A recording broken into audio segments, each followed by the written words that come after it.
Hey yo guys, I'm back here to give you a video on just a bunch of random thoughts of some news items that have come up in the realm of combat sports, whether it be pro wrestling, mixed martial arts, or boxing. Just felt gotta get my thoughts in on some of these issues. But before we get into that, Q&A, if you want to send a question on pro wrestling, mixed martial arts, or boxing, send it to the YouTube inbox. I will be happy to answer it because but I'm not, I just like to read your people's thoughts on some stuff. Of course, if you have, a question, I'll definitely answer it. I just need a whole bunch. I think it'd be cool if you could send some questions with, all three of those sports, wrestling, boxing, and MMA, all in there for a set of questions. But if you don't want to do that, that's fine. If you have a question on just one of the three, that's fine. You can send it in. It can be anything from the past, stuff from the present. If you want to know something or anything like that, just send it in there. But anyways, we'll start this video off on a somber note. I found out this morning that former AWA Tag Team Champion Playboy Buddy Rose passed away, which it saddens me. Because to me, Playboy Buddy Rose was, a guy who definitely wasn't, definitely wasn't, the greatest or not that memorable of a worker. He'll definitely be remembered to me as a great talker and a guy, for his physique who could keep himself on TV. But, he was still a very athletic guy. He just wasn't the greatest and most memorable guy you're going to see in professional. He started out in the Portland territory after getting trained by Vern Gagne and going through the torture or hellacious sessions. He actually was in the camp with Ric Flair, Iron Sheik, that epic camp with those guys. I believe Jim Brunzell was in there as well, and a couple other guys. He eventually quit because he realized that this is just extremely hard, and he quit. But he came back the next year in '73 and got in the camp, the one with Sergeant Slaughter, and he was set, and that's basically how he got started. To me, he was the biggest. He was one of the biggest, or if not the biggest star of the Portland territory that Don Owens used to have. He helped get people breaks. I mean, Roddy Piper in his book credited Playboy Buddy Rose for getting him his big break to come work in Portland, because at the time he was working mainly in California. So, it was a risk Piper took, and it was definitely the best thing he did, because the feud between those guys is a really good feud, really strong feud. I mean, if you want to basically sum it up to you, if you saw the Piper Adonis feud that took place when Piper turned babyface in 1987 in the WWF, where he's calling Adonis like, fat boy and stuff like that, only with the exception of, an old flower shop versus Piper's Pit type thing. Just those kind of interactions in the feud, that's what this was. So, Playboy Buddy Rose was the one that got called all those stuff. He got called Michelin Man and fat boys, like that. So, that was epic there. Rose then basically went on to be a AWA Tag Team Champion with his tag team partner, Pretty Boy Doug Summers, who, this team got really strong heat. I mean, like I said, they weren't the greatest tag team you're ever going to see, but for a team to get heat just on talking ability and just the fact that, just on that aspect alone, I mean, these were two guys who, didn't have the best physiques, had bleach blonde hair, and they had, a female in Sherry Martel, Sensational Sherry, with them, who that just pissed a lot of the male fans off, because, Sherry was a pretty hot lady back in her day. So, that's, why I can say that. They had a pretty good feud with Curt Hennig and Big Scott Hall for the belts, where Playboy Buddy Rose and Pretty Boy Doug Summers won the belts from them. But their most memorable feud in the AWA would be against the Midnight Rockers, which were Shawn Michaels and Marty Jannetty. Like I said, with Piper, he helped get him his big break, helped establish that feud, basically helped get these guys their big breaks in the business. Their match that they had on ESPN, which is, I believe, the same match that I saw is on the Shawn Michaels DVD, the 3-disc one that came out late 2007. That match is there, it was just a great match. I mean, it was one of the better, moments in the dying days of the AWA, because at this point, the AWA is starting to decline. Just a bloodbath. I mean, Summers and Rose basically just put over Michaels and Eddie superly, if that's even a word.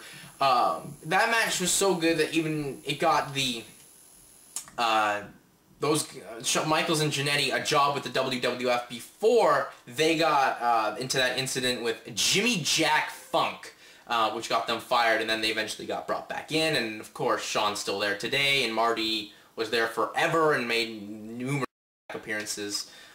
So that's just my thoughts on that. I mean, that's really what he was great there. Rose has a great distinction, of course, in the AWA when, the ring announcer would announce him, he would say his weight, and Rhodes would be like, whoa, that's not my weight. I weigh in a slim, trim 215. And then the ring announcer would say that properly. Point on, really, Rose's career went down. I mean, he has the very dubious distinction of working, the very first professional wrestling match at WrestleMania, when he basically got squashed by Tito Santana. So that's just a dubious distinction. Rose only made $700 on that match, and he quit the promotion from that.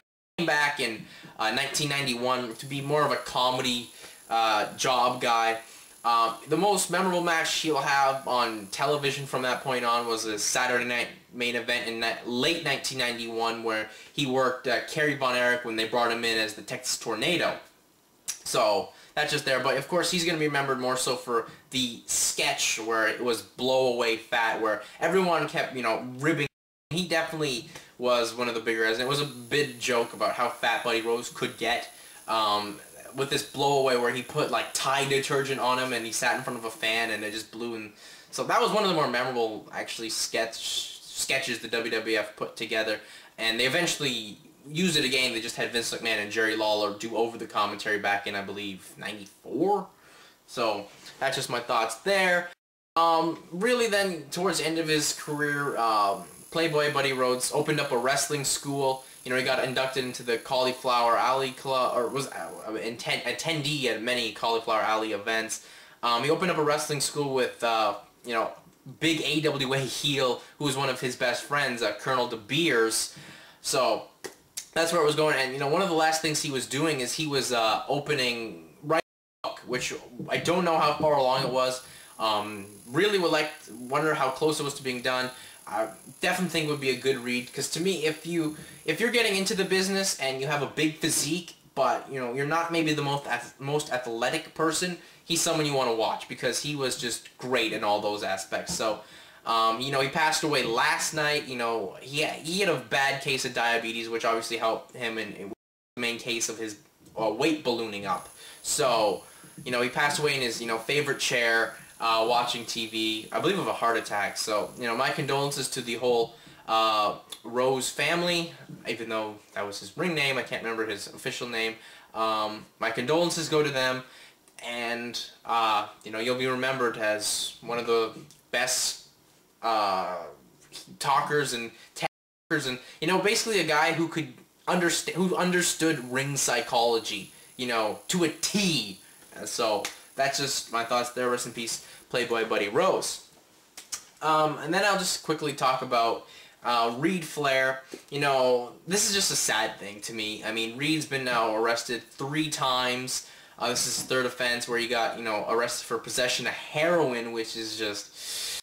What are you thinking, Reid? I believe it was also because, he was driving with a suspended license, and, this is just not a good thing. I mean, Reid, I understand, is getting all this pressure. I mean, he's getting pushed by, people on the internet, and maybe even his dad. I don't want to say Ric Flair's pushing him to be like that, but I don't believe he is. But I think he's just all this hype because the last name's Flair. That he's supposed to be the next Ric Flair.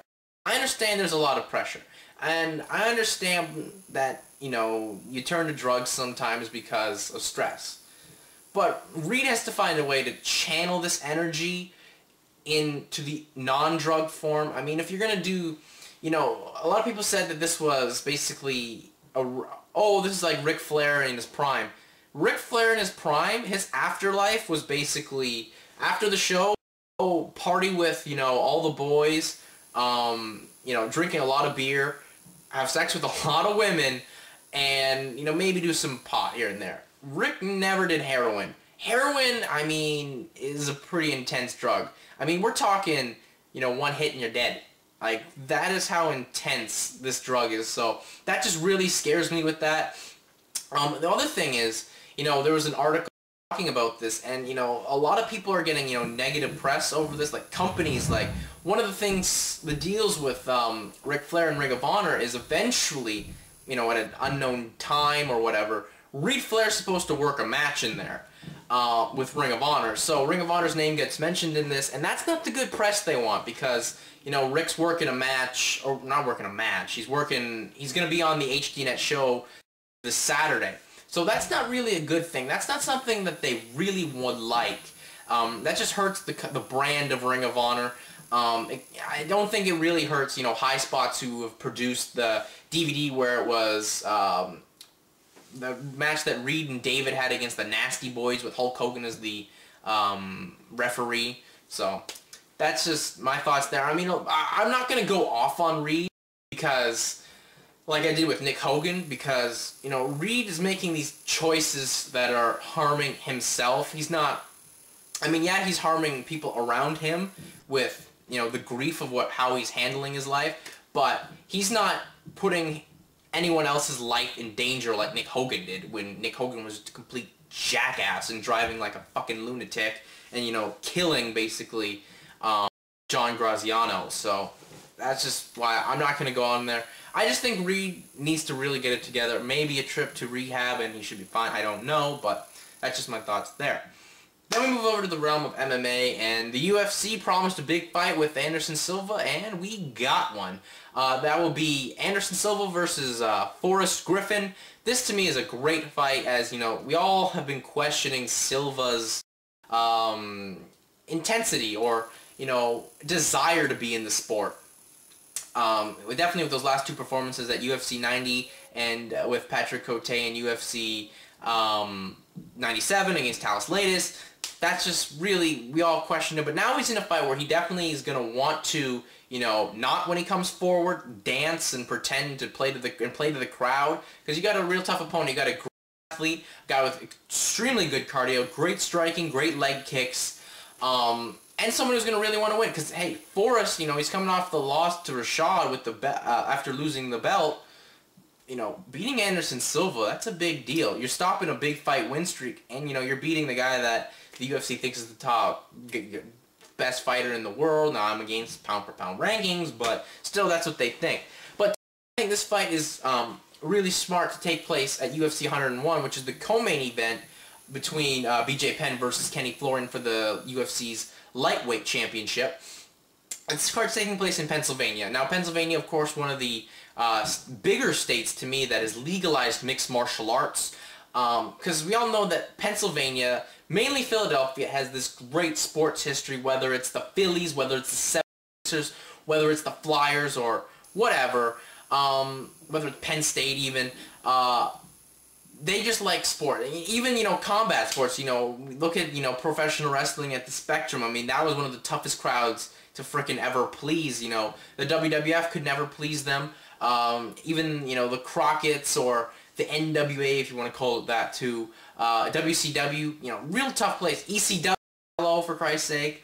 And, of course, you know, boxing with the greats like Smokin' Joe and, you know, Meldrick Taylor. Anything like those type guys, you know, MMA starting to get into it with Eddie Alvarez. Oh, maybe we could see him on the card. I think it would be great, you know, maybe one fight deal if that's not the UFC style. I think, you know, maybe the UFC needs to get that guy. But anyways, it's completely off topic. This is just a big fight, a great way to get into a new market, and, you know, UFC can show these other states like New York and, you know, a province like Ontario, even though I feel Ontario will legislate it probably maybe by the end of 2009. What you're missing out on, you're missing out on big, you know, gates for your states, and your provinces that, you know, you really need there. So that's just my thoughts there. And of course, we had the whole Kyle Maynard mixed martial art debut. Now, for those of you who don't know, Kyle Maynard was born with a rare disease where he was born without arms from the elbow down and legs from the knee down. His opponent had an 0-2 record, but no athletic state would legalize it, and I can't blame him. So what do you do when that happens? You move the fight to Alabama. That's exactly what happened. The fight happened, and really, this was really one of the most hardest things I've ever had to watch. Like, it's just sad. I mean, his opponent really didn't want to be in there. Like, this opponent, and Fry was his last name, all he had to do was just a shot to your face, really, and then he could have just mounted him and ground and pounded him. I mean, I know Kyle wants to do it. I know Kyle has a great story. I know he played, football in high school. He was a really strong weightlifter and can lift like 400 pounds. He was a pretty strong amateur wrestler, but you're in a sport where, you can get hurt very seriously and very quickly. So I don't think this is the sport for him. Can he champion the sport? Can he be a great voice for it? Yeah. I mean, he was saying that he didn't think he'd make it to the third round. Well, yeah, if you had someone who maybe had no soul, could have just punched you in the face, ground and pounded you, and that'd have been it. I don't want to see you getting submissions or anything because your arms are also your legs, and I don't want to see that. I don't want to see that. And plus, it makes the sport of MMA look like the days back in 1993 when the sport was considered so barbaric and whatnot. It's just a black eye to me on the sport when you have someone like that step in there, and I understand he wants to do it, but I'm just against him doing it. I think it's just not a good move for him, his health, him and his safety and health, but for the sport of mixed martial arts, which is something that right now is skyrocketing in popularity. And if, ESPN or other news pick up on this, that's not going to be good. And of course, this weekend we have a big boxing fight, and of course, Manny Pacquiao versus Ricky Hatton. To me, this is going to be a great fight. I think a lot of people are, out of their mind when they're saying that Pacquiao is just going to run through Hatton like he did De La Hoya. You are aware that Ricky Hatton is like an elite fighter, like definitely in the top 5 best in the world right now versus a guy in that same class. So I think it's going to be a great fight. Does it have that big fight feel? Not to me. It could be a little better. I mean, HBO has put a lot of time and money into this with the 24/7 series. This 24/7 series, I think it's been not really the greatest. It's not been that good. To me, because it's got the same elements. I mean, you have basically 2 guys who everyone really likes. I mean, when you look at the good ones, the one that just won an Emmy, I believe, was the last one, which was Pacquiao De La Hoya. That was just an awesome one because you had De La Hoya, who's just such a great guy to sell you a fight, and he's going to be a fantastic promoter. Saying that, he was going to basically, beat him and what have you, get revenge. And you had that whole little story of him wanting to get revenge on Freddie Roach. So I thought that was a good one. Of course, the best one was the one with Floyd Mayweather and Ricky Hatton because Floyd's such a natural heel. Everyone wanted to see Ricky beat him up. Basic pro wrestling right there, heel versus face, really hot, angry heel. Hot heel versus, charming babyface to save the day. This one is the same thing, and if you hate the Ricky Hatton camp, you just hate Floyd Mayweather Sr. And that's not really the direction you want to go to. So that's just my thoughts there. It doesn't have that fight feel. I mean, there hasn't been enough commercials for me for the fight. I mean, I don't know why, I believe Top Rank's promoting this. I don't know why they can't, get commercials on a male-dominated network. Obviously, it wouldn't be available on Spike, as that's a big UFC network, and you wouldn't get to see it. But I'm pretty sure ESPN would air it in the States, or, I only saw one that was like at 2 in the morning. I mean, they need to fix them to add, a bigger fight. It just doesn't have that big fight feel of what it should, to me at least. Quickly here before I wrap things up, of course, there's that whole swine flu epidemic in, Mexico, and now all through North America, as it's in the United States and Canada.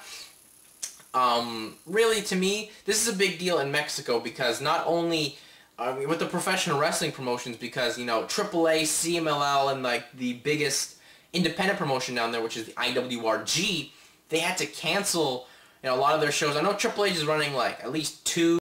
I believe CMLL is maybe running a couple as well. But, IWRG, they're being an independent promotion and stuff. They run, shows. They run weekly shows and whatnot, but still they had to cancel their shows. This hurts to me AAA a lot because AAA in June goes towards their biggest show of the year, which is Triple Mania. And this just kills the build to it because you can't run towns. Plus, the thing that sucks for every professional wrestler in Mexico involved, you're not getting paid. And if you can't support your family, that is not good, especially in this economy, and especially if you're in Mexico, because Mexico's, a country that's being hit pretty tough by this. That just really sucks.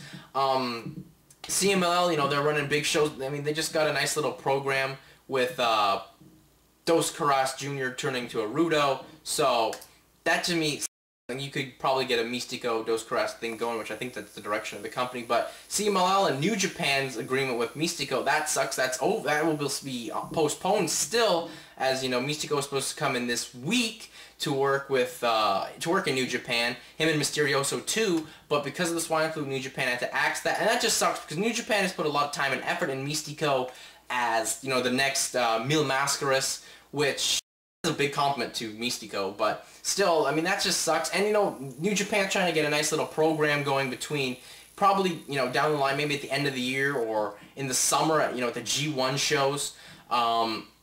Get a match between Místico and Tiger Mask for the IWGP Junior Heavyweight Championship, which is something a lot of people want to see. I definitely win one of them. So that just sucks there. It sucks for Místico. It sucks for everyone involved in the lucha scene. So that's just my thoughts there. And of course, Dragon Gate USA announcing, their working agreement with CHIKARA. To me, I think this is a partnership that's going to be awesome. I mean, they're all trained by the same guy, and then I believe it's Jorge Estrada. All those, those Japanese guys and those guys in CHIKARA, all trained by the same guy. I think it's going to work well because, the first event's in Philadelphia. The thing with Dragon Gate USA, yeah, it's, being booked by former Ring of Honor booker Gabe Sapolsky. The thing that I like about this is, one, it's done every 6 months in the States. I think there's 3 shows announced. The first one's in Pennsylvania, in Philly. Then the next one, I believe, is in Houston, Texas. Then they go to Chicago, Illinois. So I think that'll work well. You bring in the talent like that, especially in Philly. People will know who they are. I'm excited for it. I mean, the thing that's going to be really exciting is, Japanese talent, when they come to the States, they love to impress the fans and show what they're made of. And, that's just going to be really awesome to see. I mean, you also got PWG Tag Team Champions, and at one time, the Twin Gate Champions of the Young Bucks, Matt and Nick Jackson. They're going to be on the show. I think this is going to be a really exciting thing. I mean, I'm even contemplating going to Philadelphia to see this because it's only once in a lifetime you get to see Japanese talent, in North America. I was lucky enough last year to see Naomichi Marufuji when ROH was in Toronto take on Roderick Strong in just a great match. So that's really what I got to say there. I think this is going to be a great partnership. I mean, CHIKARA gets to elevate themselves, just being tied to this, and elevate themselves even more because, CHIKARA brought in Japanese talent from Japan Pro Wrestling last year to have a global gauntlet with them and what have you. I just like CHIKARA as a whole. I think this definitely elevates them a lot. I'm really excited for this. Big things for CHIKARA. I mean, just to think the potential. I mean, a Masato Yoshino Mike Quack match, that to me, yeah, let's get that going right now. Or a Shingo Quack. Quack, you got the Assyrian Portal, you got the Colony, Colin Delaney or Colin Olsen, Jimmy Olsen, Stigma. A lot of great talent is there in CHIKARA. Ultraman is Black, Crossbones. A lot of great talent there. I'm really looking forward to this partnership. But really, that's going to be it for me. Of course, if you have questions, send them to the inbox. That's it for me. I am out. Peace.